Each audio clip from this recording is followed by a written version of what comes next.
Hey, and we're back. Okay. So this should have created a new link. I'm going to delete all the old videos. But we're going to be going over my resume. So anyone that's coming to this video afterwards, after the live stream, I'm going to be sharing the final resume that got me my very first developer position. And so I enabled it. I tested it. I can actually share my screen now. Everything's looking good. And I will go ahead and share it. There we go. Okay, so it's sharing my screen. Oh, here we go. All right. Thanks for being patient, everyone. We had a little bit of a glitch, had to restart the stream. I'll delete all the old links. But, hey, Jamesa, how's it going? It's going pretty well for me. All right, let's share it. Crap. I almost shared my the resume where I didn't remove my phone number. Where is it? Downloads. Here it is. This is what I want. It's 100% what I want. And let's go ahead and maximize this. Oh, that's much better. Do not need to leak anything. Here we go. And boom, should work now. Oh, beautiful. Look at that. Yes. All right. So I am some beautiful synthwave music playing in the background. I'm just going to pull it back up. All right, let's do this. All right. So, I mean, I'm going to treat this like a brand new stream because anyone that's watching this, I didn't have permissions enabled, and I definitely want you to see this resume that I'm looking at. But let's dive into it. So this is my old resume. It's not perfect. If I were to go back, I would redo it all over again. Hey, Alfred. But here it is. This is the resume that got me my first developer position. So everything in the header, here's what I would say. I'm actually going to go ahead and just treat this like I'm reviewing this resume a little bit. So name, location, especially the position that I'm applying to, and phone number, email, just general contact details. What I would do is LinkedIn is probably less relevant. I was a content creator even 5 years ago. So I was creating articles and stuff on LinkedIn, I believe. Maybe not, but that's why I included it. If you have a portfolio, I would include that here. Your GitHub link and your portfolio. That's a good header right there. And then we talk about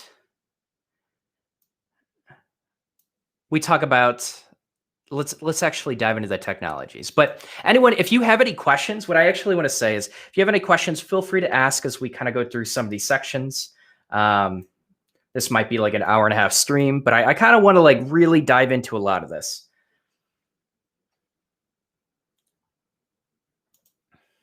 I like the emphasis on your projects and breaking down skills by proficient and familiar. So let's talk about that. You sometimes get the advice that you should put, even if you've touched the technology, you should put it on your resume because of it just makes you look more marketable, and you get a lot of automated systems that will scan resume for certain keywords. And hey, you know, it might make you consider for this one position because you wrote 2 lines of PHP a 1.5 years ago. So I should put PHP on here. That's what I did. I mean, I built some applications in PHP, but I had gotten really rusty with it. And so there's a reason why I have a familiar section. If you just put your tech skills in just a whole line of your tech skills, expect to be challenged on every single one of them. If you put something in your skill and you don't even know the fundamentals of that language and it comes out in that interview, that does not look good for you. That's where it starts to bite you in the butt, when you start finagling your resume to showcase that you know more than what you actually do. That's a big problem with junior engineers. I'm just going to repeat this because the whole live stream got cut. When junior engineers lie, and they lie so often,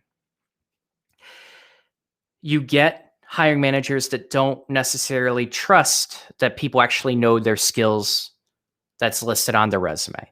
And so you get these whiteboard interviews, you get these challenges to weed out, 50 people that kind of just copied and pasted a bunch of skills and a bunch of copied projects. Like these technical challenges are meant to, like, they don't have time to like weed them out individually through interviews. Like there are hundreds of people that usually apply for junior based positions, sometimes over 1,000. And so many of them don't even have a portfolio. They don't have a GitHub. They don't even have projects to show.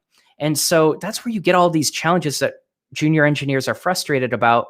It's to like hiring is a really time intensive process, and they're just trying to weed out as many people as they can. So then they can, actually look through, 50 to 100 resumes. So that's where you get a lot of these challenges. That's where I try to discourage people from lying, because it creates distrust from you. It hurts your reputation. It creates distrust for the entry level market, just junior engineers in general. So, one thing that you can do is just try to be as honest as possible. And for here, this is why I separate it: proficient, familiar. These are things where I kind of touched a little bit, but I wouldn't say I'm confident in my skills with them. If I could reference a lot of documentation, I'd be able to pull something up for them. But proficient is something I'm saying, bring it, right? Any way to enlarge? Yeah, I can enlarge. What's that? Actually, let's put a little bit of gray. Just like that. And we'll just scroll through it. That's right, we're back. All right, so let's go into projects. You notice one of the first things that I highlight are my projects. These are personal projects. There's a reason why I did that. And this is where I highlight my experience. Now, I'll explain why I did that, but people underestimate the value of personal projects.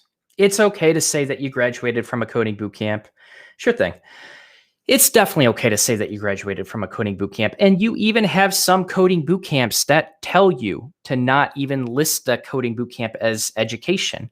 And you have, you get this rumor going around with several coding bootcamps actually, where, they're encouraged to kind of lie and change or misrepresent their experience.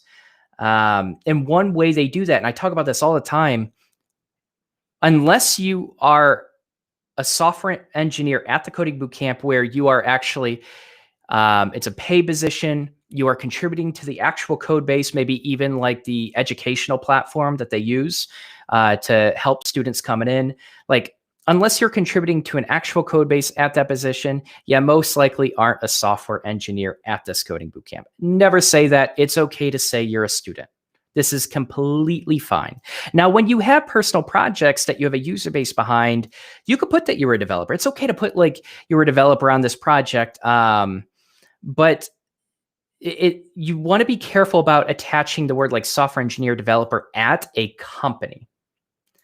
We can get into like, what can you do about freelance projects? What can you do about projects that even like give you some money, even from ad revenue? That's awesome. But ultimately, like, it's okay to be honest, is what I'm saying. So with your personal projects, this is actually a group project. I contributed to a portion of it. And the reason why I highlighted it as number one is because it was my most complex project that I've ever worked on or contributed to. And this was an impressive thing to talk about. We had created a platform that basically helped teach kids how to code, kind of like KinderCode, not even close to the level of KinderCode. But I think KinderCode's the name of it. But it was a really cool project. And I had a video to showcase for it, like how it worked. It was really cool. And I had spent days figuring out why React drag and drop would not work. I was so frustrated. I cannot even tell you, but so like one thing that you can do is like when you have a group project, I would even talk a little bit more. So I talked about an app that teaches programming through fun and engaging challenges that build problem solving skills early on. And I could even said, instead of early on, like, what I say, like for children, I wonder if like any scanners would ever care about anything like that. I think early on's fine. But I mentioned kind of what I contributed to it. I mentioned the technologies. So often, like, identify the problem that you were solving, say how you solved it. If you can have quantitative data to show how it has actually helped people, and that might, even if you're just building a landing page, that means talking about the conversions that you've increased based on this new upgraded landing page that you built for a business. Any quantitative data to show that your coding skills translate into actual value for real companies. It doesn't mean you had to provide value for a real company, but you just need to show that your skills can provide value for a real company. And then mention your technologies. So usually I recommend like 3 bullet points. I kind of included this. I could probably change the wording on some of this stuff. But sometimes it's just like, you just tried to build, for me, like, we'll talk about this in a second. But sometimes you just like want to build a fun game and see if you can do it with React.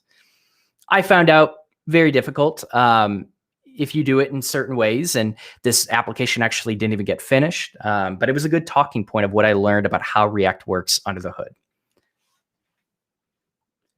Why no start end dates on the projects? Didn't hiring managers want to know how long you've been coding? It's a good question. Let me pop up these questions on screen. So with experience, what I can say is I have kind of like my education and experience here. I would say, let's see, when did I start? Full Stack Academy, 2017, 13-week immersive, 4-week online coding bootcamp, and then Team Treehouse. So I actually put like years apart of when I was coding. So I think my resume as a whole kind of sells that. And maybe it is a little bit more interesting to, maybe it can be relevant to show that I built these projects within a week. Because that's what I did. These 3 were rushed projects. And that timeline could kind of be impressive. But that also kind of hints that they were, within, I don't know. I'm like going back and forth. I don't think it's needed. I think more importantly, you do want to represent like when you feel like my resume does that. But that point that you brought up, I wasn't even thinking about that actually. Is a boot camp enough to land an entry-level position? Yes. Did you include any freelance work in your resume? If so, did you place it in your project section or experience section? I would place it in your experience section. So I'm going to tell you how, I'm going to go through some of this. I'm going to tell you how I would probably restructure it if I were applying to an entry-level position again. You're a Purdue student? That's awesome. Okay, so with this, I talk about, so Tower Defense was a React application that I built, trying to build a tower defense game with React, and it got very laggy very quickly.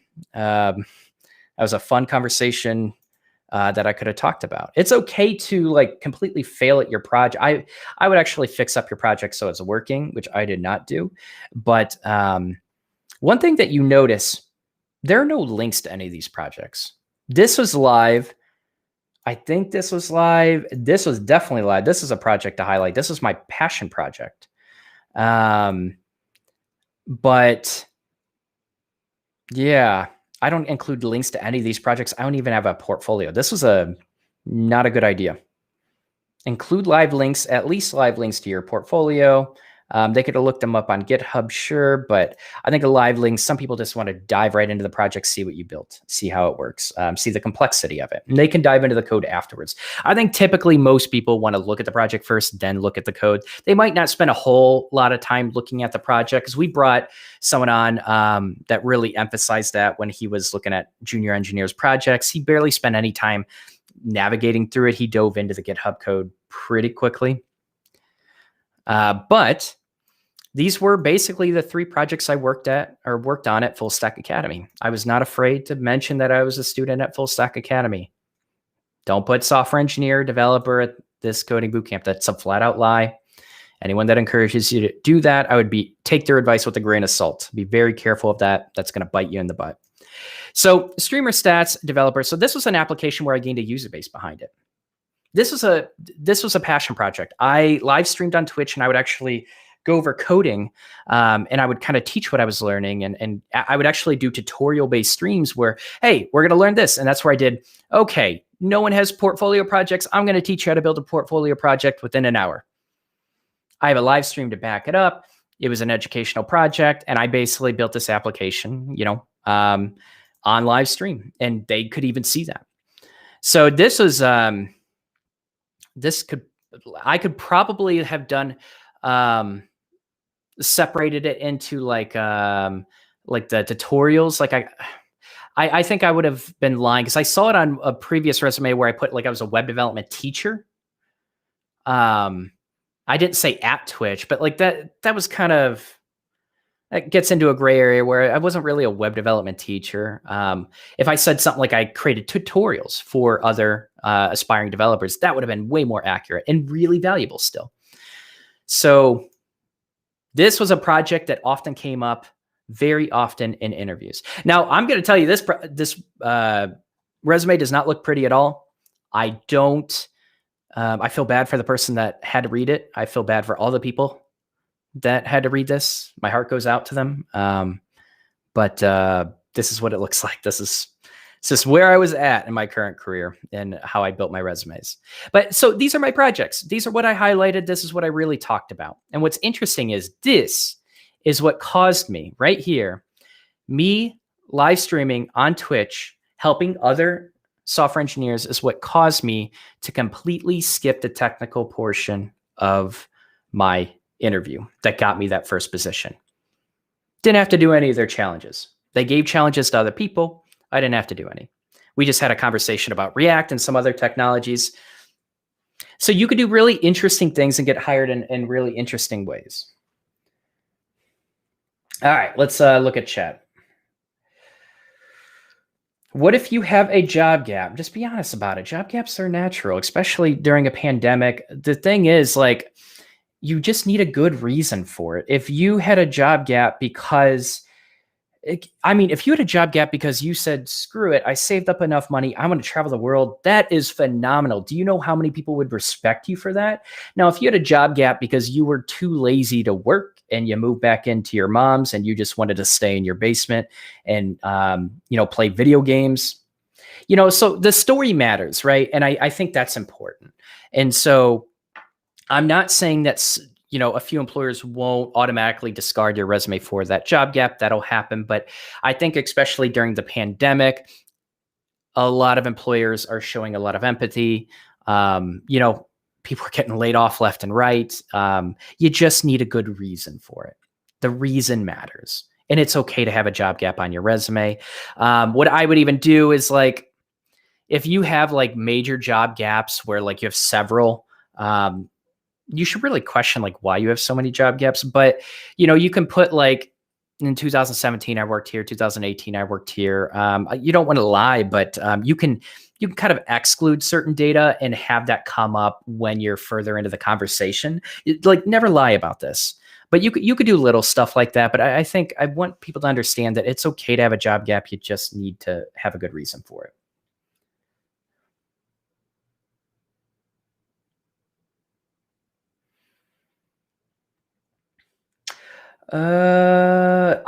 I'll actually, Loner Coder, feel free to save a question like that for the end. We could do like general questions.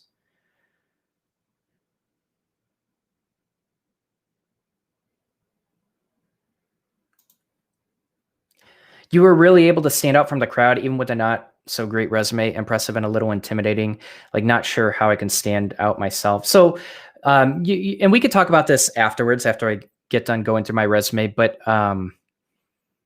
keep in mind, I was applying 5 years ago.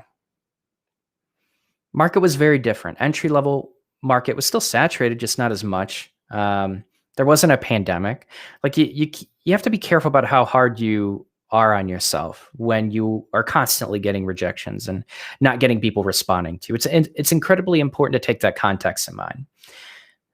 So, what I really did to stand out was help other developers. I live streamed constantly, and I would answer questions and do tutorials. Like, I went out of my way to participate in the software engineering community and provided positive value in that community. I wanted to see everyone else be brought up with me. You know what I mean? And I did that when I hadn't even got my first position yet. You are fully capable of contributing in a positive manner to the software engineering industry when you have not gotten your first position. So don't underestimate what you can do. I initially thought, no one's going to listen to me. My advice isn't going to be helpful to anyone, because I don't even have a position. That was so far from the truth. We could talk about how I had redesigned it afterwards.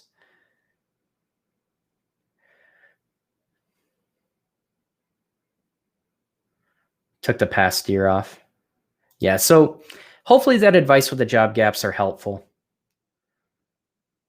They're not as much of a detriment as people really think they are. I think a lot of the time we have these preconceived notions, or just like just hearsay of, we let that kind of stuff motivate our thinking and even our strategy and the way we tackle a lot of the job search process. You got to be careful of it. You got to take people's stories with a grain of salt, and people are very opinionated online. So just take people's, where you learn that kind of stuff. Don't always integrate that kind of, even if someone says, oh, I have 10 years of experience as a software engineer, take their advice with a grain of salt. I can promise you many, many engineers with a lot of experience give very bad advice. All right, let's dive further into it. So these were my passion projects. Like I said, I forgot if I did this in this video or the last one that we had to cancel, but talk about the problem you solved. And I don't even think I did that in a really well. Well, yeah. Okay. So I kind of did that a little bit better here. Talk about the problem you solved. Why was it necessary? Like, what solution did you actually build for that problem? And then, a second bullet point is, if you can get quantitative data of like downloads, or, you built a landing page for a business that converted a bunch of clients, and you increased it conversions based on the last landing page. Just any quantitative data that shows that your experience, how much you know with code, can directly translate into profits for a business. It can directly translate potentially into, just building features and making an app of a business better.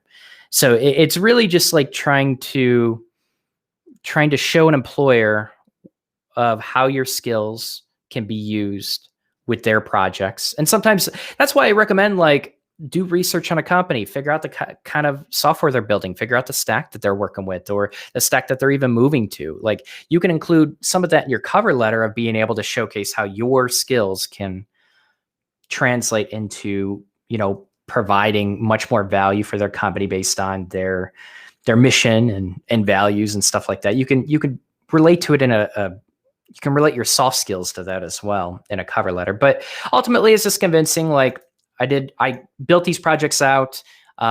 Here's why that's going to translate into me being able to, ramp up fast in your company and build projects out for you as well. So that's why I always recommend, like, people include their previous experience for many reasons, but you can also include, like, if you were in the healthcare industry, now you're becoming a software engineer, that's going to look pretty attractive to a hospital that's hiring a software engineer. Highlight your history. It's what makes you unique. And then, yeah, so these were the Full Stack Academy projects, passion project, 1 hour portfolio, just because I had a tutorial around it. It was really valuable for developers. I didn't even include, like, the YouTube link. I probably should have, but here's where I included my experience. So I basically showed that I was working while I was trying to become a developer, swim instructor, trainer, CPR instructor, created and implemented a new training course resulting in all-time high profits. So this was a stretch. I shouldn't have put this.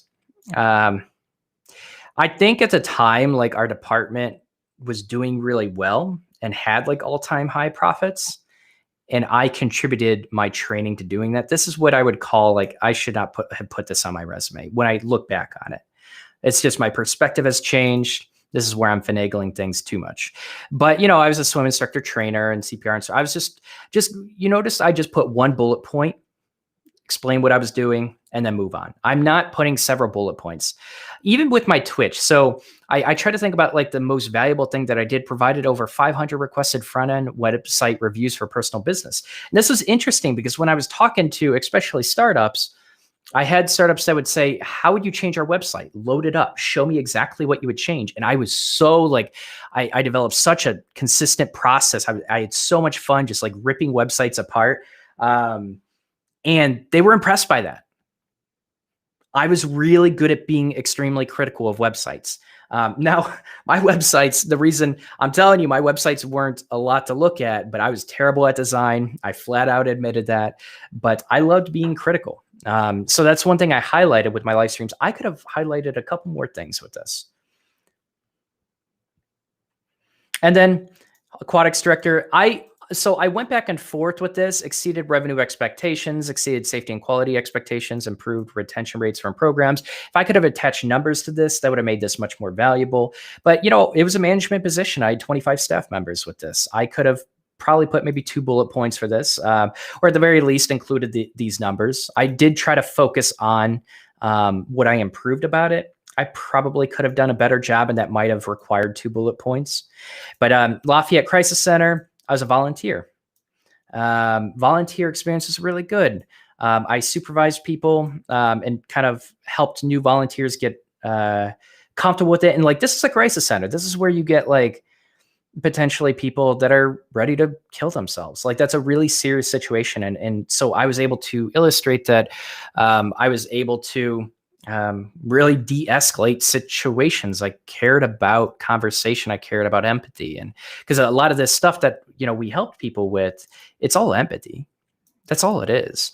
And people just kind of want someone to connect with, and being able to showcase that I handle these like high stress situations and able to de-escalate situations where some people just argue and argue. You have developers that will just argue back and forth and can't come to an agreement or solution. And they just like want to prove the other person wrong. Like, I showed that I wasn't that type of person with this. So this is a really good thing to highlight. It's why I included 2 bullet points. And then web hosting, this is a company I built. I made profits from this. Not a lot of profit, but I made some profit from this. I had clients. I could have highlighted this a little bit more, and all of this is true. Now, the thing is, with a startup, you can show that you increased your profit like 1,000% because it's a startup. You're not lying, but it's just kind of funny because you could really include some really interesting numbers here when you don't include actual dollar amounts. But you might have to explain that a little bit, but yeah.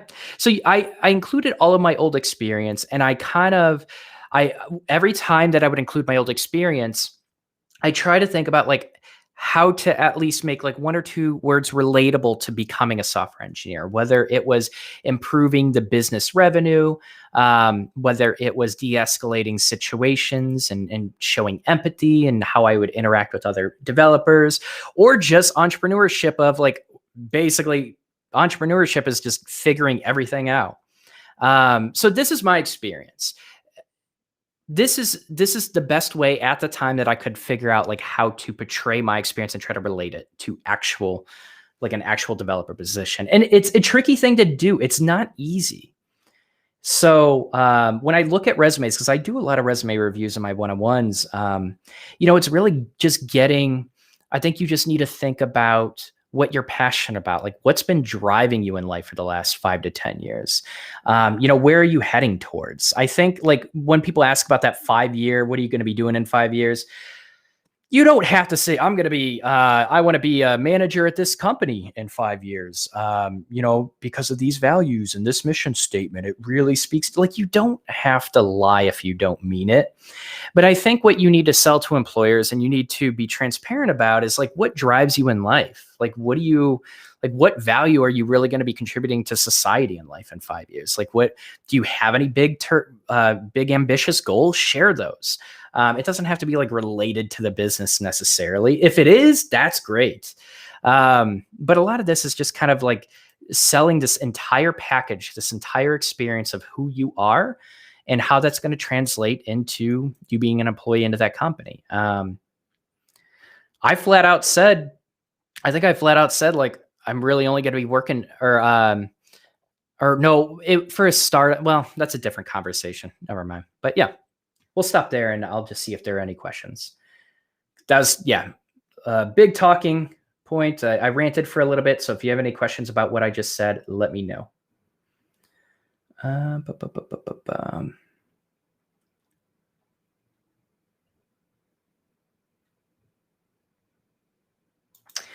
Amar, we can go over that question afterwards once we get done with the resume.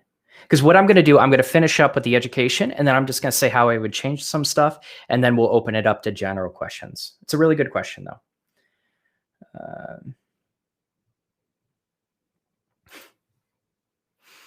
Went from $100 to $1,000 in revenue. What's the percentage growth? 1,000%. That's right. I wasn't even making close to 1,000. I think I met under the requirements of the IRS, like, because I don't think I filed taxes. I looked at my profit. I'm like, I'm not making any profit. Well, I made some profit, but like, it's such a small startup, and I started with so little. A smart employer is going to ask for numbers with that. Hey, Andrew, how you doing? And everyone that's joining me, thanks so much for joining me. I was surprised that people were going to even find this stream because we had a scheduled stream and everything. I botched it. I had to restart basically my browser because I'm hosting this in the browser. So I'd honestly be happy sitting in a corner coding for another 30 years. That's a really good thing to bring up. Not to an employer, though. I think most companies, some employers might be fine with that. I would be careful because I think most companies want ambitious people that are going to want to contribute into the company and move up within the ranks. Like a lot of companies hire for potential. And when you just say, I'm just going to chill over here for 30 years, I'm happy with that. It could speak to a lack of ambition, and that can hurt you. So if what you can do is say, like, I honestly do have a passion for coding. I enjoy it. I can see myself, no matter where I am in life, I'm probably going to be coding in the next 30 years. I absolutely love it. That's very different than saying, I'd be happy sitting in a corner for 30 years coding. I don't think you would actually say that to an employer, but I just kind of highlighted that for other people. Companies are looking for potential. Yeah, that's not how you would sell it. Yeah, that's good. Kind of just using your message to make a point, but that's good. All right. So what did that's a really good question. What did your hiring manager say about your resume? If anything, nothing. It wasn't the resume he was impressed with. It was the live streaming. I'm going to talk about that in a second. He didn't really say anything about the resume. I think because the person who hired me was front-end lead or senior front-end engineer. He hired me, but I also had his boss, the CTO. Because I think he got promoted to VP of engineering down the road. But anyway, CTO looked at my resume. He actually saw that I went to coding boot camp. I'm just going to say it. He's like, and he talked about the story of this person that came from a coding boot camp that didn't even know what a for loop was or how to, write a for loop. And so he was skeptical, and I had it took like all of 30 seconds to completely alleviate his concern. And we kind of just laughed about it. Sometimes you will get a manager that kind of has skepticism towards coding boot camps, but like everything else that I showcased, and he looked at my GitHub, he saw that I could write code. He flat out said, had some skepticism from boot camps, but I saw your GitHub already. I know what you could do. I don't know if he saw my live streams, but I know my direct hiring manager did. So not a whole lot towards the resume. I don't think my resume is particularly impressive at all. But anyways, education, you notice how I didn't highlight this, like Full Stack Academy. This is I think it's completely fine and natural to list your tech education. If you literally have 2 to 3 lines of talking about some certificate you got on Free Code Camp, no one cares about that. They just care that you're learning. It's okay to put you learned at Free Code Camp. But people put way too much emphasis on certificates. Now, if you're getting some certificate for AWS or something that's a little bit more relevant, that's a different story, especially when you're focused on applying for a backend position. But, a lot of these certificates, they just don't provide a lot of value. So just don't waste a lot of space on the resume for them. All it takes is one line. And Purdue University, there's no way I'm putting my GPA. It was like 2.6. I wanted to get out of that psychology program so fast. I wanted to switch to computer science when I moved to Purdue University. And I'm like, I have so much debt. Like, I just couldn't do it. I wanted to, but oh my God, did I barely pass college. I came so close. Japanese almost failed me out of college. I almost failed myself out of college because I struggled with Japanese, but holy crap, is Japanese hard. So I highlighted a couple things. I put what it is, BS in psychology, and plus 1 year as a research assistant. That's all true. It was, as a position, it was not paid, but, research assistant is still, it's still kind of like, we talk about like extracurricular activities. Try to keep it minimal, try to keep it relevant. The reason why I included this was because I could include it on one line. But if you are just graduating at college from a CS degree, you're probably going to talk a little bit more about your curricular activities, especially if you led any programs on the side. That's good. Especially any clubs, stuff like that. Like I ran a boxing club at Purdue North Central. It wasn't relevant, so I didn't list it. You got to like weigh that into the type of position that you are applying for. Yeah. So let's kind of rip this apart. We'll do this in about less than 5 minutes. And I'll tell you exactly what I would change. Any questions? So any general questions outside of like resumes, stuff like that, we'll review at the end. If you can make use of my ramblings, feel free, man. Well, I appreciate that. Thank you, Information Rocket. For loop what? Exactly. No, English only. You're probably saying, okay, you're speaking Japanese. I got to be careful of that because I trust you, but like there are some people that will literally hop in chat and like just say something that's going to get me banned or like something in a foreign language. Oh my God. No, you're good. I completely forgot that I even talked about Japanese. I'm like, oh man, another language. I thought that was in my rules in Twitch. You're good. You're good. I just freaked out for nothing. Okay. So what would I change? Student at Full Stack Academy. Yeah, like I said, you could put developer on this project. That's going to be a stretch. You don't have to put that you're a student at a Full Stack Academy, but more importantly, let's say it's a boot camp project. There's nothing wrong with that. Don't put that you're a software engineer at a coding boot camp when you're not a software engineer. Even if you're a fellow and you're not contributing to a code base, you're just helping people out, you're not a software engineer, you're a fellow. Put that you're a fellow. Just be honest about it. This is like, I made a YouTube post. Man, I made a YouTube post. I'm so sick of coding boot camps, encouraging people to lie. I'm sick of people spreading, even if it's not the coding boot camp, spreading that they should lie on a resume. It hurts everyone. It hurts you. It hurts everyone. This is why, like, I really like might change the direction of my channel depending, but like check out the most recent YouTube post I made about it. I think we're gonna really dive into some stuff that coding boot camps don't want you to see. It'll all be public data, but anyways, just don't lie. You're gonna hear me rant about this in the future. But freelance projects. Okay, you know what? I'm getting distracted. We're gonna go over what I would change. I highly recommend proficient and familiar. I think it's a really good thing to say what technologies you've been exposed to. And that can also say like, hey, I'm kind of interested in this. I'm diving into this a little bit. You can even put like, if you just have technologies that you're learning, that's really cool. But you want to separate this. Proficient, this is like, if you just put like one line of technologies, you're going to be tested on any one of them. Expect them to be critical of it. Expect them not to be so critical of this. So that's why I separate those. Like I said, I would include a portfolio link. I didn't have a portfolio. All 3 developer positions, I did not have a portfolio, which should say that your projects hold more weight than your actual portfolio. That's why I recommend just get a WordPress site up. That's why I did a 1-hour portfolio. Literally just get your websites up.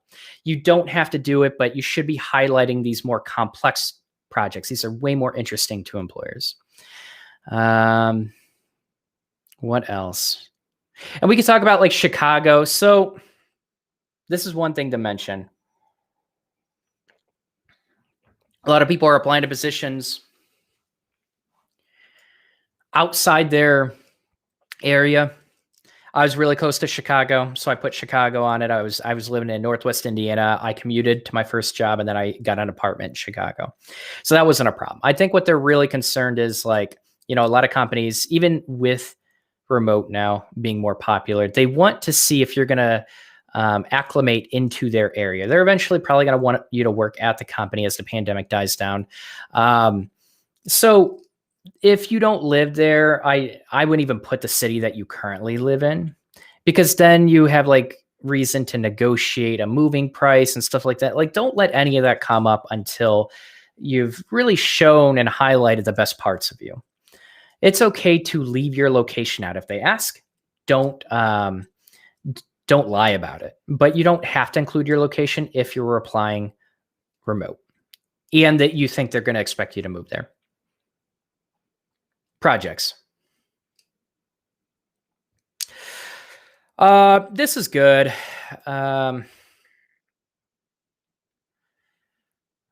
Student Full Stack Academy. I think this is fine. This is very honest. Tower defense game built with, trying to come up with like some fancy jargon to say how this is going to translate into, a company project. Sometimes you just want to build a tower defense game, and that's okay. What I would actually emphasize is, so this is where like developed a basic game engine, which is true. Developed an iterative game loop, using React lifecycle methods, collision detection, data storage using Redux, and animations using CSS. Like, this is all really good. I did build a basic version of a game engine. What did I want to say about this? I would actually highlight in here. You don't have to do it in here. It could be through a blog post or a LinkedIn article, but like, I've realized there's a right way to build a game with React and there's a wrong way to build a game with React. And I had to deal with like a really laggy front end that I had to solve for, and showing how I solved for that would have been very valuable. So expressing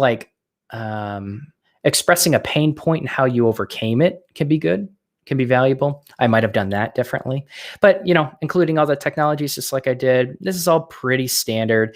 Like I said, if I could include any data that showed that I was gaining users, provided value to people, that's awesome. Anything quantitative is really good that you can highlight.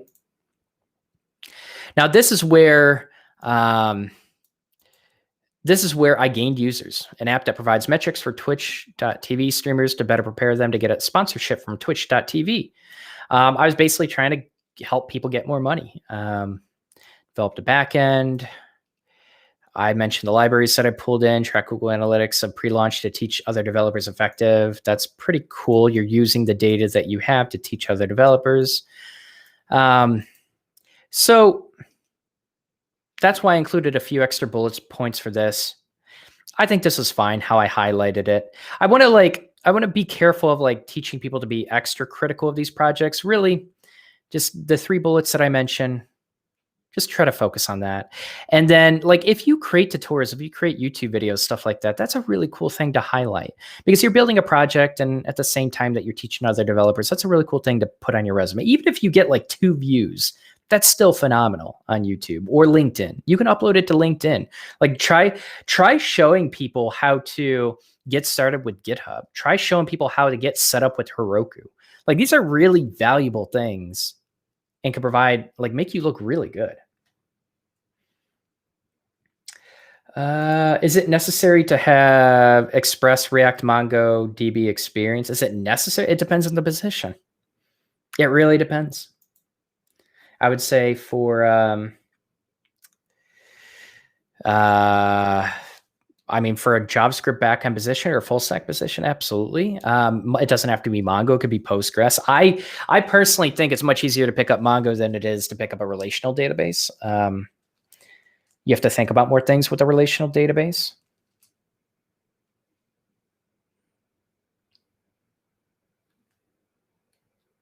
Yeah. Okay, cool. What else would I change? I would highlight this more. I did, front end website reviews, but I also taught other developers. I created tutorials to help other developers. I'd probably include that. Like I said, I finagled this way too much. Looking back on it, I wouldn't have said this. Exceeded revenue expectations. All true. I would have probably put an extra bullet. Well, I would have put quantitative data with this. But the thing is, like, I didn't get that quantitative data before I left. I think that's why I did this. Lafayette Crisis Center. This is good. I could have highlighted this a little bit more because I built a website for it. Like, I literally built the whole website for it. I built 2 websites for it. I don't know why I didn't highlight that more. Yeah, I probably would have highlighted that more. And then education, like I said, keep it slim. Cool. That's it. This is my first resume that got me hired. Now, the one extra thing that I want to say is, like I said, I skipped the technical portion of the interview completely. I mean, I talked about React, and my hiring manager wanted me to say, what I was passionate about. And, he just wanted me to, let's talk code, let's talk technology. It was kind of just a fun, casual conversation. And, but he saw my live streams. He saw my tutorial. He saw, like, I exposed myself and my process for developing and learning, and all of that was on live stream. He literally could have gone back. I had so many videos and just went like 100 days back versus like a few days back. And he could have compared the two, how much had I improved. I exposed myself and my process for developing. And that was enough for, the company to be convinced that I could do the job. That's what you do. That's the advantage of exposing your process. That's the advantage of talking about your journey. That's the advantage of getting involved in developer communities and meeting other aspiring developers and working on projects with them and showcasing your projects and talking about your projects. Like, the more that you can be vulnerable, and it's okay to say, man, I just spent like a whole week on this library. I still can't figure it out. Don't care. I'm going to tackle it with a fresh mind next week. We're going to do this. We're going to knock this out no matter how long it takes. Like, that mindset is super powerful. And companies are going to love that. It doesn't necessarily make you look bad just because you struggle for longer than you think that you're going to struggle. I think what's more important is that you're willing to be vulnerable and show that here's where I'm tripping up. Here's where I'm trying to improve. And the more you can share your story, not only is it going to encourage other junior developers, but they don't want cocky people coming in. They don't want arrogant people coming in. They want developers that are critical of themselves enough to where they're willing to change. That's where, like, you get a lot of senior developers and people that have been in the industry for a long time that sometimes have this mindset that have these habits of not wanting to change for anyone else, and they've been doing it for so long, so why would they change? Like, none of that is attractive to a company when you join a new company. So that's how I skip my technical portion. That's how you can skip your technical portion potentially, but at the very least, get more eyes on what you're doing and have companies and recruiters interested in you. Cool. So what questions do you have? I'm going to look through chat because I know I kind of said we're going to tackle some of these questions afterwards. But after all of that, what questions do you have for me? Hey, Andrew, how you doing? What job was it for? That's a good question. It was front end. What was my title? Front end software engineer.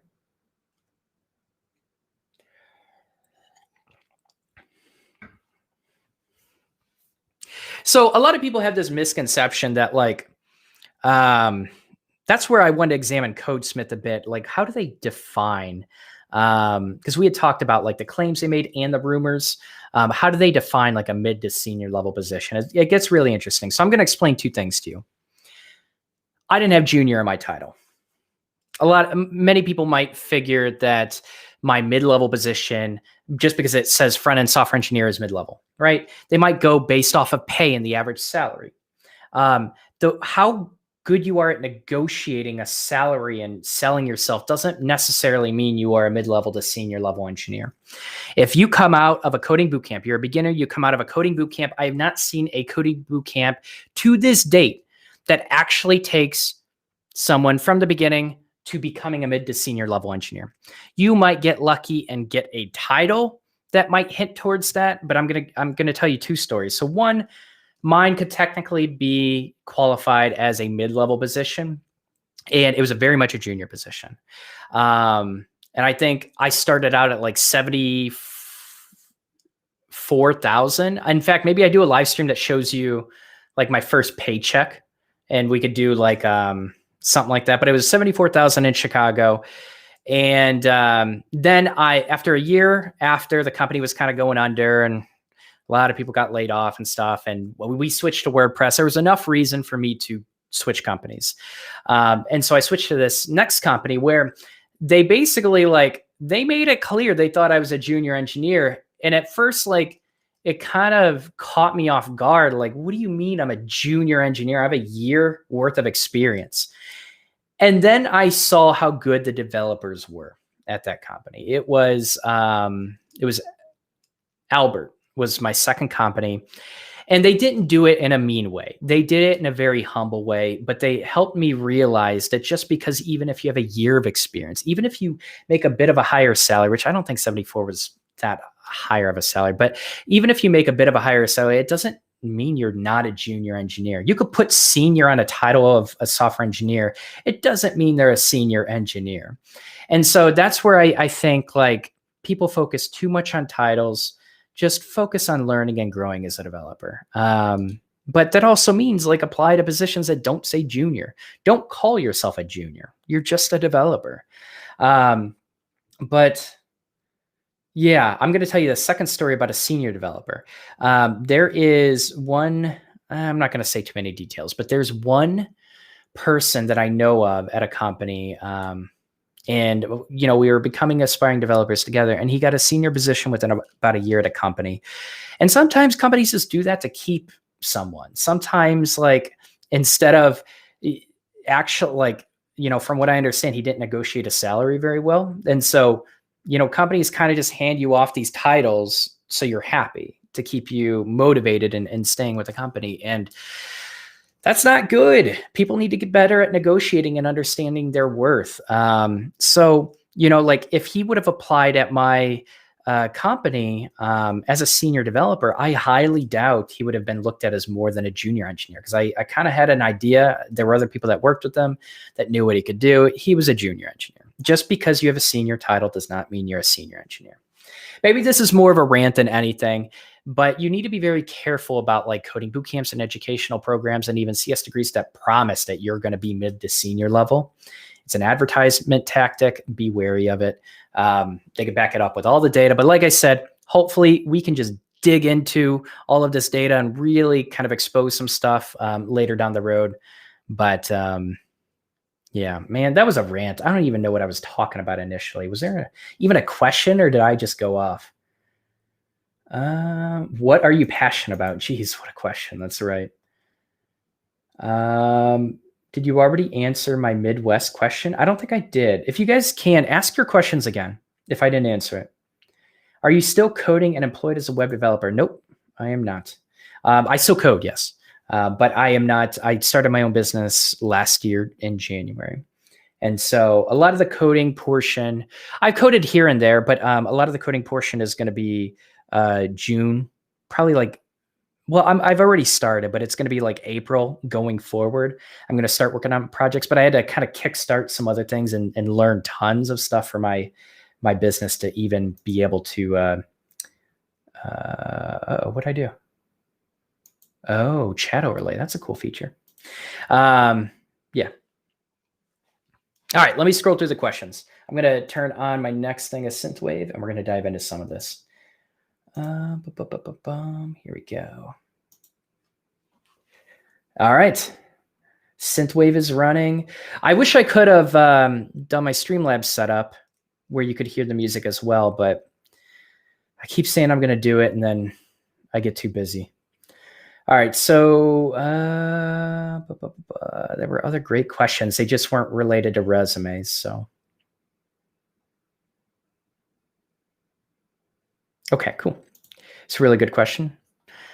Amar says, would you suggest self-studying before joining a boot camp? Full stack's online curriculum kind of scares me. Yeah, I would self-study. The most important part is some coding boot camps have it built into their program where they kind of have this like 4-week intro thing. I don't know if Full Stack Academy still does that. I thought they did that in the past. I don't think they enforce it. I was concerned that they were letting a lot of people through the main program that didn't really do well with that, and they struggled because of that. The students struggled. So, if you can supplement, I would supplement. But more importantly, ask the coding bootcamp. Just say, I want to be as prepared as I possibly can be. What can I do right now to be able to start this with a running start? And a lot of that, they're going to have pre-work. And I'm pretty sure Full Stack Academy has pre-work. I thought it was like chapters, a long time ago, it was like chapters 1-4 in Eloquent JavaScript. I don't know if that was to apply or like be comfortable with JavaScript. I'm not sure. But yeah, ask your coding bootcamp. They'll probably be able to give you the best advice.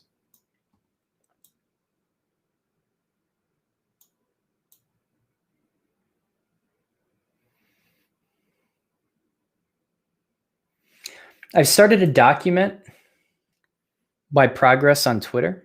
Cool. Like a 100 days coding challenge, or like what's an example of one thing that you say?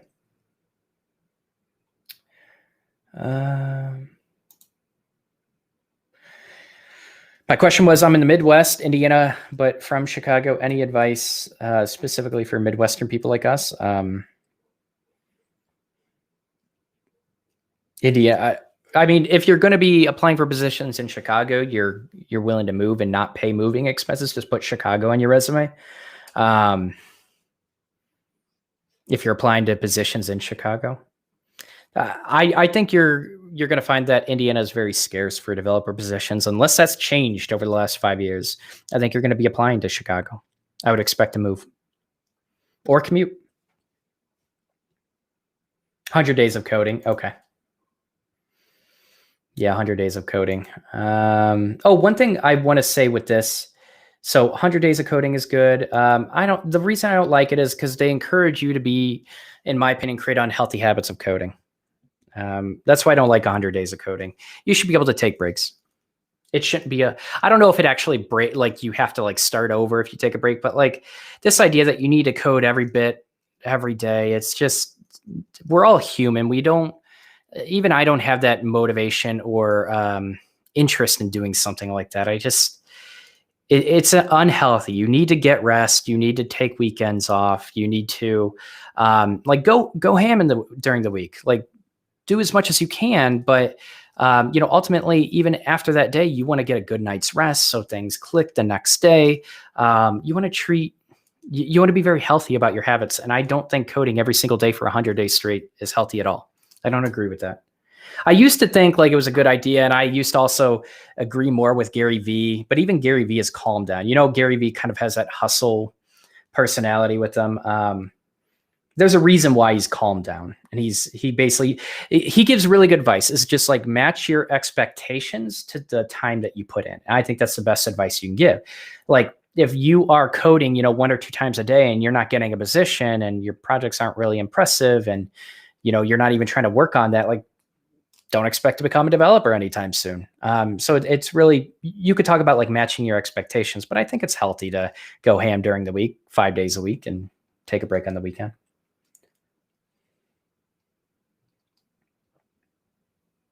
Yeah, just documenting what you learned that day, that's pretty cool. I like that. You could even do it through hashtags. There are a lot of like hashtag communities that you can meet other people and find Discord servers to join and stuff like that. So I think that's a pretty cool idea. To be honest, if that's what you're tweeting out, like you're tweeting out things that are much better than like 80% of people are tweeting out on Twitter.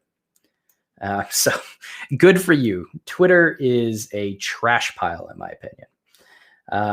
So that's a healthy way to use Twitter.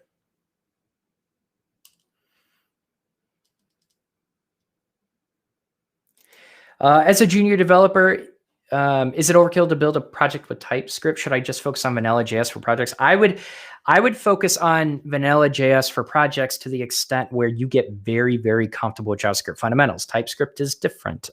So if you really enjoy TypeScript and you want to bring that checking into your code, that's a good reason to build a project with TypeScript. Maybe that you just like bringing that into your flow, and that's completely fine. There are TypeScript positions. There are people that are going to appreciate that. But if you're just learning TypeScript to learn TypeScript so you can become more marketable, chances are you probably still need to spend more time with the fundamentals. That's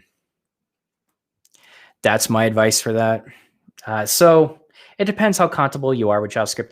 If you can read the first six chapters of Eloquent JavaScript, you can complete all the challenges, just find you understand everything really well, nothing's challenging, and you dive into you don't know JS, and because you don't know JS kind of goes deep.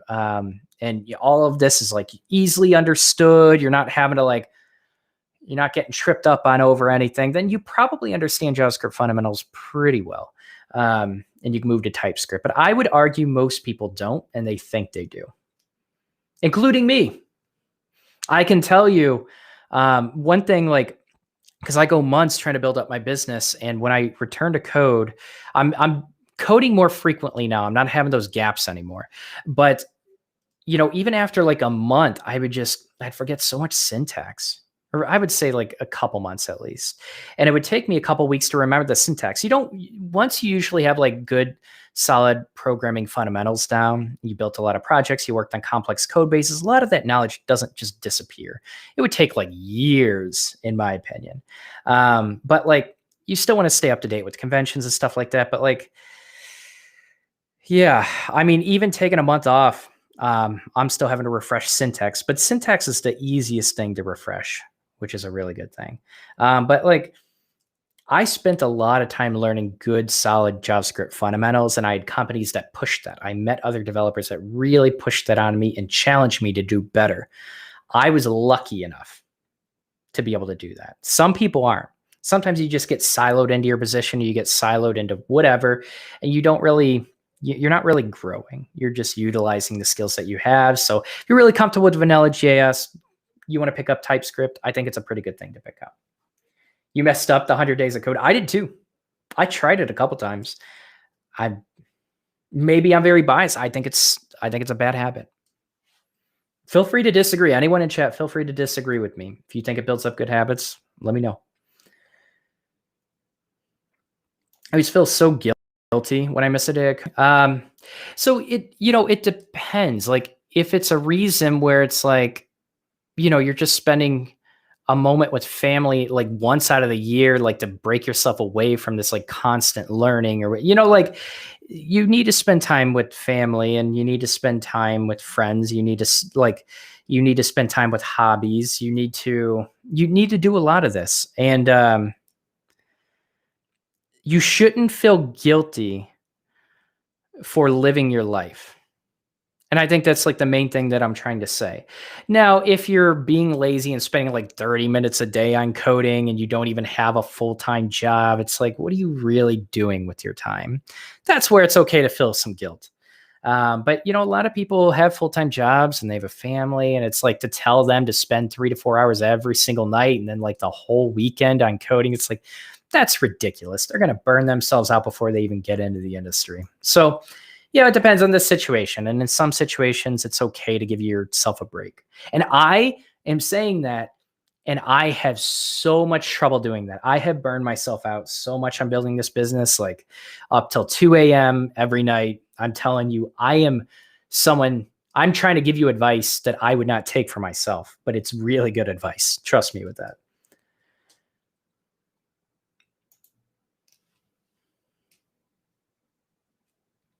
We can go to, I think we're done with the resume. Go to full screen.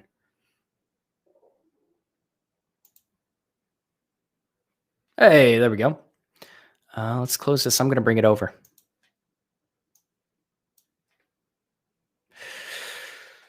Picture quality is kind of bad. That's all right. All right.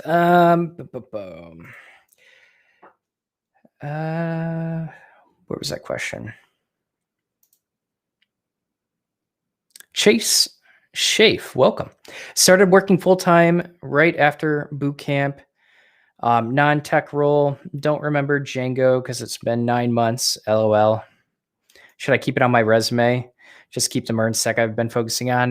Like I said, we talked about like proficient, and I would move that down to, what was it? Like proficient in, I don't even remember. I don't know. Just look at the last or the past broadcast. But yeah, I wouldn't label that under like proficient if you're going to split your skills up like that. If you just have like one line of skills, probably excluded if you don't remember it, because you need to expect to be challenged on it. It should be a skill that you're highlighting that you can pretty much dive into when you join the company. It shouldn't be something where you're like, you used a framework, like you used Vue or Angular once to build this really small project and you just put it on your resume. I think you're going to get some pushback with that. I think you're going to find that to be very challenging if you are challenged on that. It's not going to make you look good. So if you can, it depends on the questions. You're taking a risk if you include it.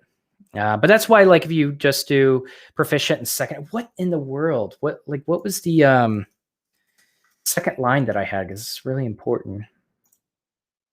Proficient and, oh, this is bugging me now. Does anyone remember what I said? Proficient and final draft resume. Okay, it was proficient and familiar.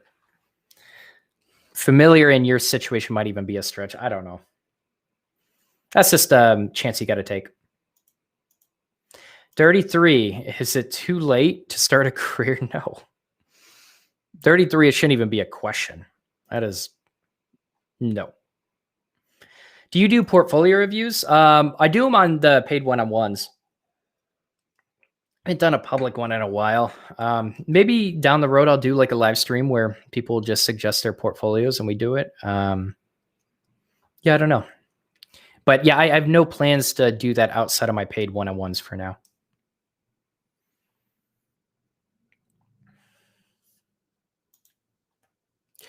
Do you think having created a game in your portfolio sounds kind of silly if you're not applying to a company that works on video games?